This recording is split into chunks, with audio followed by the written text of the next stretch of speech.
दोस्तों रेलवे ने तत्काल टिकट कैंसिलेशन की तरह आपका नॉर्मल टिकट कैंसिलेशन में भी कुछ बड़े बदलाव कर दिए गए हैं और ये बदलाव आपका 17 जनवरी 2026 से लागू कर दिए गए थे। अब आपके मन में सवाल आ रहा होगा कि भाई 17 जनवरी 2026 को क्यों ये मतलब जो भी प्लान है उसे लागू कर दिया गया। तो देखो ऐसा इसलिए किया गया, आपको पता होगा कि हमारे जो देश के प्रधानमंत्री हैं उन्होंने आपका नई ट्रेन यानी कि आपका वंदे भारत ट्रेन को यहाँ पे हरी झंडी दिखाई थी, जिसके बाद से ये बोला गया कि भाई यहाँ पे 20 और वंदे भारत जो भी ट्रेन है वो चलाई जाएगी। तो देखो जो ये वाला बड़ा अपडेट है ना वो आपका भाई वंदे भारत ट्रेन से रिलेटेड है, यानी कि जो भी वंदे भारत में नॉर्मल टिकट मतलब जो भी लोग बुक करेंगे उसका जो भी कैंसिलेशन वाला जो भी पॉलिसी है उसमें भाई ये बड़ा अपडेट दिखाया जा रहा है। तो कौन सा है बड़ा अपडेट है, क्या चेंजेस रहने वाला है, चलो मैं आपको अपने फोन की स्क्रीन पे लेके सारी चीज लाइव प्रूफ दिखाता हूँ। तो आप यहाँ पर साइड में देख सकते हो, यहाँ पर ये बता रखा है कि भारतीय रेलवे ने वंदे भारत स्लीपर ट्रेनों के लिए नया कैंसिलेशन और रिफंड नियम जारी कर दिए गए हैं। अगर आप इन ट्रेनों से यात्रा करने की सोच रहे हैं तो नीचे दी गई बातें जानना आपके लिए जरूरी है। अब देखो कौन कौन से इसमें रिफंड चेंजेस किए गए वो मैं आपको बता देता हूँ। तो सबसे पहले यहाँ पर बता रखा है टिकट कैंसिल करने पर कितना रिफंड मिलेगा। तो देखो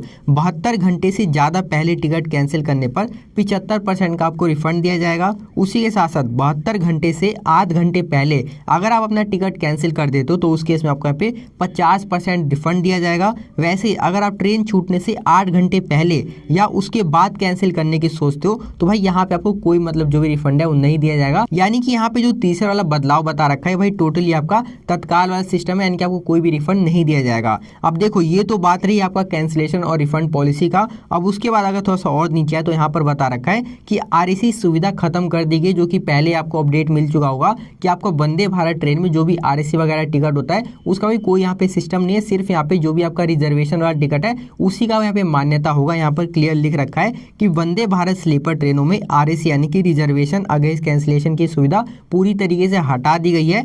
अब सिर्फ सीमित रिजर्वेशन कैटेगरी उपलब्ध होगी, यानी कि आपका रिजर्वेशन वाला सिस्टम यहाँ पे अप्लाई होगा। और यहाँ पर ये भी बता रखा है कि कौन कौन सा कोटा यहाँ पे लागू होंगे। तो देख सकते हो यहाँ पे महिला कोटा लागू होगा, दिव्यांग कोटा होगा, वरिष्ठ नागरिक कोटा होगा और यहाँ पे ड्यूटी पास कोटा होगा। इसके अलावा कोई अन्य कोटा लागू नहीं होगा। बाकी उसके नीचे बता रखा है इसका न्यूनतम यात्रा दूरी, यानी कि कितने दूरी का आपका जो भी किराया वो लगने वाला है। तो ये बता रखा है कि वंदे भारत स्लीपर ट्रेनों में न्यूनतम किराया दूरी आपका 400 किलोमीटर तय की गई है। तो देखो यही आपका अपडेट रहने वाला है स्लीपर वंदे भारत ट्रेन को लेकर, जिसमें कि आपको आरएसी के बारे में इसका पता चल गया और क्या इसका कैंसिलेशन और रिफंड का पॉलिसी है उसके बारे में पता चल गया। अब देखो इसके अलावा आपके मन में कोई डाउट रहता है तो भाई मेक श्योर कमेंट बॉक्स में जरूर पूछना, उसका आपको रिप्लाई मिल जाएगा। हम मिलते हैं अपनी अगली वीडियो में, तब तक के लिए जय हिंद जय भारत।